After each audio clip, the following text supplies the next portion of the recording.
Welcome to the Decoding News Sources, Credible, Fake, or Clickbait, HCTC Libraries Student Workshop presented by Evelyn Hudson, Reference Librarian and Information Literacy Instructor. After this presentation, you will be able to identify the characteristics of information resources, evaluate information gathered by such criteria as relevance and/or context, authority, validity, peer review process, currency, reliability, and/or accuracy, and point of view and/or bias, and differentiate between popular and scholarly sources. I'm sure lately you've heard the term fake news thrown around in the media, on the internet, and in day-to-day conversation. What exactly is fake news, and what is the criteria used for determining if news is fake? Is it simply information that we disagree with? Is there a finite measure to determine a fake news source? We will discuss that and more during this workshop. Let's review some useful definitions we will be using throughout this workshop. Fake news, a noun, is defined as fake news websites, also referred to online as hoax news, deliberately publish hoaxes, propaganda, and disinformation to drive web traffic inflamed by social media. These sites are distinguished from news satire as they mislead and profit from readers' gullibility. The more common definition of the term you may be familiar with is fake news frequently used to describe a political story which is seen as damaging to an agency, entity, or person. In this simplest, neutral terms, fake news is defined as news that is fake. Fake news has only recently come into mainstream usage, but the term fake news has been around for about 125 years. Bias is a particular tendency, trend, inclination, feeling, or opinion, especially one that is preconceived or unreasoned. Unreasonably hostile feelings or opinions about a social group. Prejudice. Clickbait is internet content whose main purpose is to encourage users to follow a link to a web page, especially where that web page is considered to be of low quality or value. Confirmation bias is the tendency to interpret information that confirms one's pre-existing beliefs or hypotheses. Credible is the ability to be believed or convincing. Disinformation is false information deliberately shared. A hoax is something intended to deceive or defraud. Misinformation, which is similar to disinformation, is false or inaccurate information deliberately intended to deceive. Propaganda is or are information, ideas, or rumors deliberately spread widely to help or harm a person, group, movement, institution, nation, etc. It is a deliberate spreading of dis or misinformation. Typically, propaganda is employed to build support for an ideology or leader by demonizing the opposition. Truthiness, a term coined recently by the Stephen Colbert Show, is a quality characterizing a truth that a person making an argument or assertion claims to know intuitively or from his gut because it feels right without regard to evidence, logic, intellectual examination, or facts. Keep these terms in mind as we dive into the topic of information sources and determining fact versus fiction in our information sources. When did the spread of fake news begin? Pretty much with the birth of the printing press. The relative ease of the spread of information after Gutenberg's invention around 1436 allowed for a new method of dispensing information. Of course, low literacy levels kept certain information, even misinformation, out of the hands of the poorest citizens. Since then, the spread of fake news has only grown. You may be familiar with certain grocery store checkout aisle publications, such as the National Enquirer, whose entire business model is built on printing actual, demonstrable fake news. You can identify most sources of fake news by specific earmarks or features. These include authentic materials used on the wrong context, imposter news sites designed to look like brands we already know. For example, ABC News has an imposter website whose URL differs just slightly from the legitimate site, the fake site has a .co after the .com. Other earmarks of fake news include fake news websites, fake information, manipulated content, and parody content. An early example of a fake news story is an article published in 1835 in the New York Sun. The incident is known as the Great Moon Hoax. Sir John Herschel was an English astronomer who had purchased one of the earliest high-powered telescopes. He traveled to South Africa to use the telescope for the first time. The author of this article took the liberty of embellishing, claiming he meant the article as satire, what was seen through that telescope, claiming that Herschel had discovered life on the moon, describing winged humanoid creatures, and a traversable terrain. The author later disclosed he meant to satirize the influence of religion on science, a noted issue during the height of the Industrial Revolution, where traditional religious views were frequently challenged by new discoveries, such as those by Charles Darwin. There is some debate about who authored the article, but it is generally assumed to be Richard A. Locke. The story was so popular it inspired illustrations which were later published with the article internationally. One of the more notorious examples of historical fake news was the War of the Worlds radio broadcast. The entire broadcast is available on YouTube right now for those interested. The broadcast was scripted to begin like an ordinary radio broadcast. At a point in the broadcast, the original speaker is interrupted by a news bulletin. From there, the broadcast escalates as they create the illusion of a Martian invasion. Unfortunately, for listeners tuning in, there is no obvious indication that the broadcast was a fictional narrative. The story the broadcast was based on, authored by H.G. Wells, being relatively unheard of in the region at that time. This broadcast, however, catapulted the narrator, Orson Welles, into immense fame, and he would go on to star in Citizen Kane afterwards, despite enduring a congressional investigation for the panic caused by the broadcast.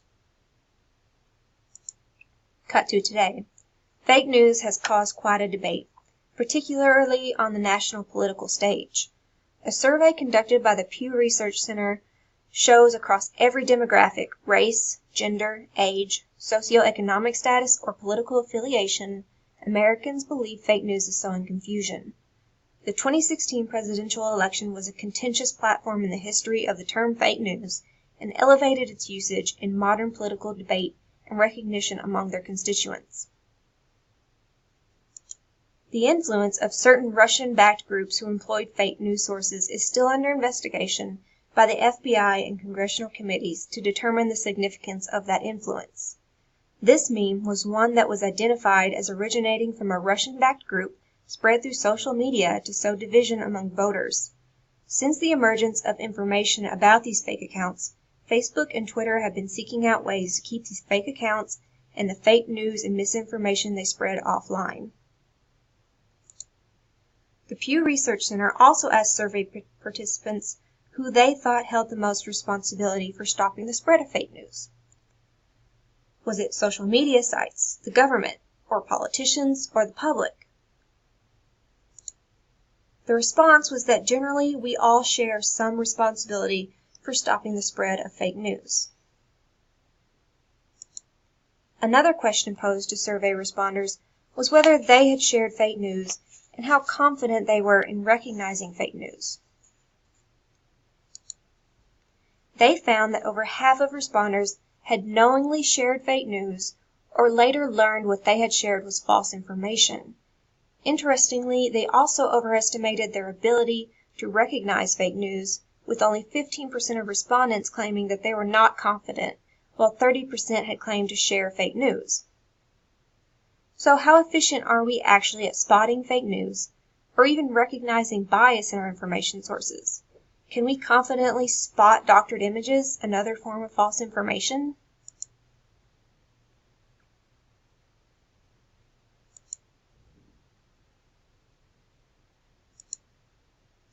Typically, we can use evaluation tools to determine the credibility of an information source, including fake news sources. This example of a fake news site has several elements which should raise red flags for the user. First, notice from the URL and layout that the site is a free blog site.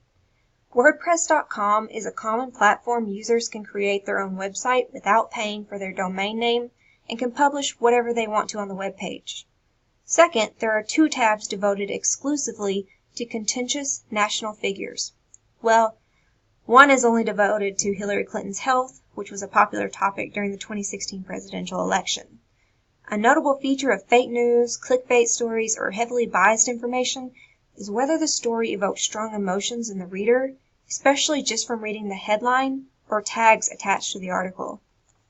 Finally, there are no tabs devoted to describing the website, the authors, or the intent of the site. Typically, traditional media sources have about pages, which lay out their journalistic processes, standards, and financial disclosures.